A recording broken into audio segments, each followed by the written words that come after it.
To show or hide recently used files in File Explorer in Windows 11 Home, open File Explorer and then tap shimmer or three dot icon.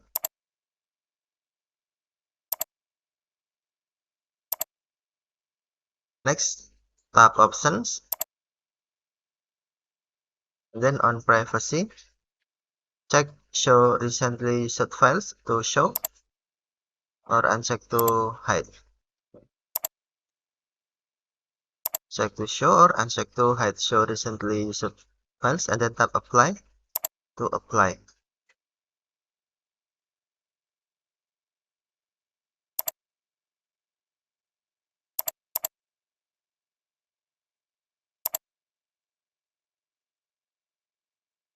Okay, thank you for watching. Have a nice day.